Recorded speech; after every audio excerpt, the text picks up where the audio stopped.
guys, it's your girl, Miss Dita Ritz, aka Miss Cheesecake. Welcome back to Detailz, the Slice. So we're doing a quick mental health check. Dixie Lynn Cartwright, how are you doing? Oh, I am fine, and that's good enough. How are you doing? I'm doing good myself. Just gearing up for, things like DragCon and all those fabulous things happening. We have so much going on this spring. We do. But we don't have time for that. We have slices. There are lots of slices I want to give you this week. Slice 5. Dwayne Wade and Gabrielle Union and their daughter and her whole transition. That seems to be a huge topic where a lot of people seem to have a lot of opinions about celebrity children, like Northwest and Blue Ivy and Cardi B's daughter and all that. No, they are all off limits. But I will say there is one celebrity child that is not, and that is Gwyneth Paltrow's daughter, Apple. You know what you did. Oh, Apple, what did you do? You know. Named after a fruit. But yeah, celebrity children. Yes. And that seems to be a thing where, those two god-awful heathens that came for Beyonce's, gorgeous daughter, Blue Ivy. And, it was, but there's just been those things where people have really been coming hard at the celebrity children. We watch The Housewives. We know children are always off limits. Beyonce and Jay-Z are just so above it. They're just so... They are. Godlike that they just move along with their lives because what we say doesn't matter to them because we're mere mortals. But then Dwayne and Gabrielle, they're just like, this is our family, this is our daughter, this is what we're doing to support her. I love that.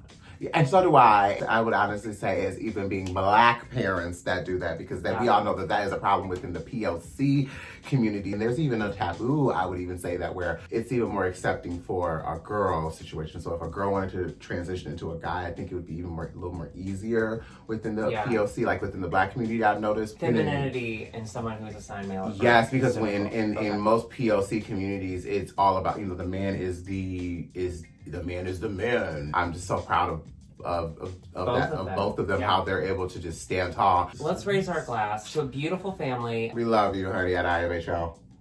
Slice number 4.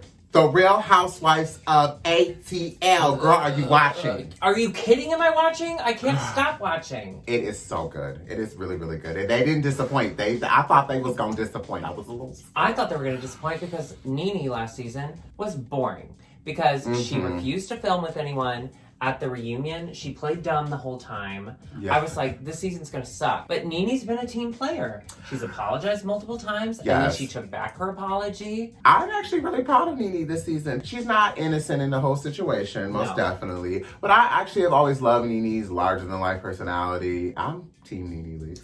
I'm more Team Nene than I was last season.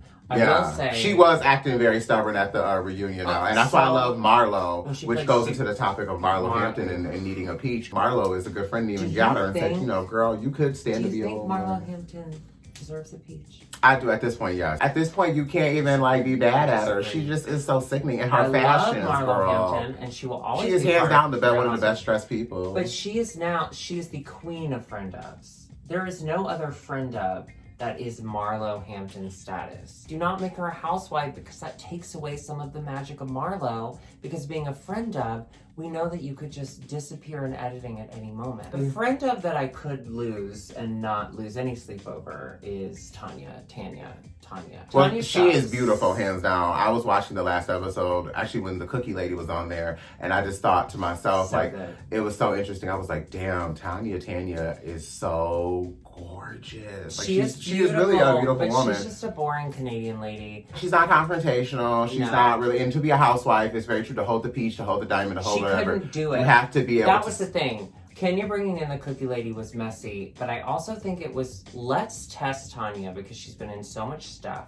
Let's test her and see if she can deal with the drama. And she couldn't. She didn't deliver a good TV moment. Yeah. She had all of this opportunity. Kenya even gave it to her right when she walked in. She said, I like to look good when I like to read a bitch. And that's when Tanya should have been like, oh, well, bitch, you should have been real red. Like, bitch, so do I. Like, you should have read red. As much as I love Marlo. You gotta be ready to have that comeback with them girls. When Marlo had that wig a bit, and then suddenly Kenya walks in with her marching band with Kenya Moore hair. Kenya Moore hair. At first stumbled. She didn't make a housewife moment out of it, remember? She kind of embraced her and said, this is cute. It wasn't until later that she made a big deal out of it. I was like, Marlo, that was a test. and you failed. Queen of the Talking Heads, Portia, is still killing it this season. Yes, Portia. Are you enjoying Portia on this season Housewives? Like in the past, we have enjoyed her, but she's having like all these crazy infidelity problems with her with her fiance. A lot of people feel like she should be honestly solving these problems and then coming back on. No, like it's not drama enough. They don't actually like the storyline. It's a different Portia. I think it's fun because she's still delivering one of the most gorgeous mugs I've ever seen on Housewives. She's stunningly beautiful, gorgeous, and beautiful. The best talking heads. She's so funny. Oh, and the other thing was this that Kenya versus Ken. A lot of people also feel like Kenya. I love seeing Mark treat Kenya like shit. Yes. Here's the deal, Kenya. This is karma. You're not nice. It sucks. I want women to be treated well, but I also think you're not nice. She's beautiful. She's not nice. She's not nice. Slice number 3. Dahlia Sin. Seems to be sin. One sin. She's only sinned once. But she's a Drag Race girl now. She'll be sending all over the world, honey, on tour. You'll enjoy it. Apparently, she's just been really the clapback queen and like really coming and really responding to a lot. Makes me wonder, just season 12, what is she gonna bring? You know, like, is she, because I've met her before and she's a very sweet girl, actually. I guess I wanted to make this more of one of my slices to Labor, and she's really not as, I don't know, she seems like I've met her a few times and she's super sweet. And I'm sure very grateful for the moment. Her Meet the Queens and her Twitter responses do not make her seem sweet. I think what she's gonna bring to season 12 is one episode. Okay, and we'll have to see one episode. I'm kidding. I don't know her at all. Her Meet the Queens was a little much for me personally, and I said that in our Meet the Queens review. I think it's an age thing. Well, and here's the question that I even wanted to bring up even more before we go move on, is that do people judge queens by the Meet the Queens immediately and then go off that? I think that is their first introduction. And of course, I think once the first episode happens, we forget all about that, because let's not forget Silky. She had an incredible Meet the Queens. She lit up the internet. Everyone was like, she is a star. We love her. But then had a lot of... And then we saw what she was like on the episodes, and we were like, oh, no.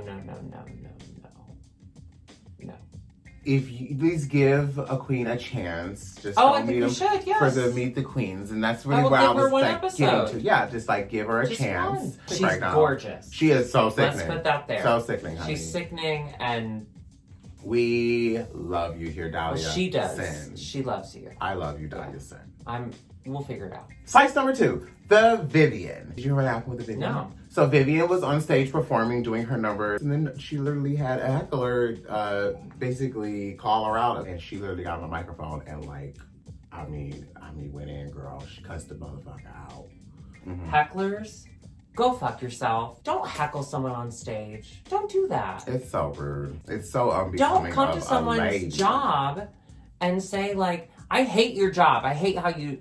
unless they are just truly offending you, there's no reason to heckle someone. It happens often with Drag Race girls where, maybe Cheryl Hole invites someone on stage to dance with them, and then someone abuses that whole entire moment and tries to push her off stage or push her off the way and it's what do you think's going to happen? You can push the drag queen off the way and everybody's just going to be like, yes, let you live. Now, there might be some drag queens that let that happen, but let me let you know, I'm not that girl. No. If you jump on stage while I'm on stage giving all of my feelings and my vibes, you might get pushed back off quick as you jumped on. So, what's your biggest heckle? I was doing a full Beyonce grown woman number with 2 dancers, and we were dancing, living our life, and then next thing I know, this guy got right up on stage and pushed me to the side and started dancing between the dancers, and everybody was I already saw everyone running towards the stage. Then I was like, I'm gonna give him one good push because we was on stage, and I ain't gonna make I pushed him, but they caught him because they was coming. So it wasn't I pushed him to the ground. I would have either way, but I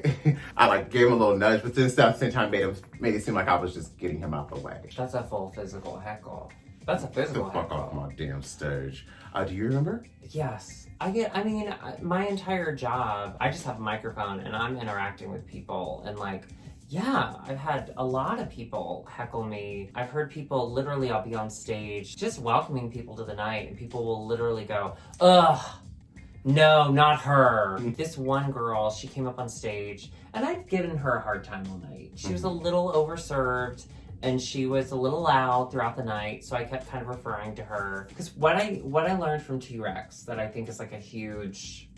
Shout out to T-Rex. T-Rex is that you can absolutely play with people in the audience. You can be a little rude and like play with them as a drag queen. Mm-hmm. But after it's over, you have to go up to them and let them know that they were in on joke the whole time. You have to go up to them and say, thank you so much for being so fun. Thank you for playing along. You need to make them feel like they're in on it. I always tell people and hecklers, if there's a drag queen or an entertainer period that's on stage that you don't like, just go to the bar and get a drink. Just go. Whenever there's someone you don't enjoy their performance, truly just go do a shot. That's why I'm so drunk whenever I see Alexis perform. Slice number 1, Dixie. Yeah. Oh my God, so What's happening? Oh my God, Slice number 1 is kind of exciting because the premiere of RuPaul's Drag Race is happening this Friday. What season? Season 12. What is the major thing that is happening at Sidetracks? Why don't you tell us what's happening? I mean, I already know, but why don't you tell the people? Because so I'm you excited. know, the ladies of IMHO, we host all of the Drag Race viewing parties at Sidetracks. So it's me, Dita, Auntie Chan, even Alexis for some reason. This Friday, for the premiere,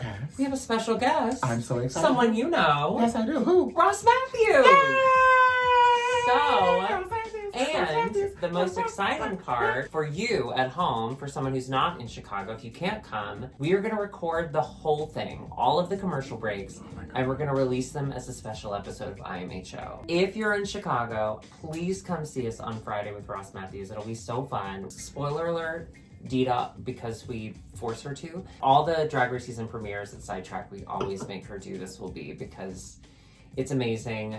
People scream. It's a insane. moment. It's a moment that people feel they can be there. Yes. And I love how people really love the moments. I really It's like the best moment. You know it's the best moment. Thank you so much for watching, you guys. Make sure you follow and like us, all the girls. Like, Pay attention to subscribe, IMHO. We are comment. always going to be doing things, and we will see you guys next week. Bye. Subscribe.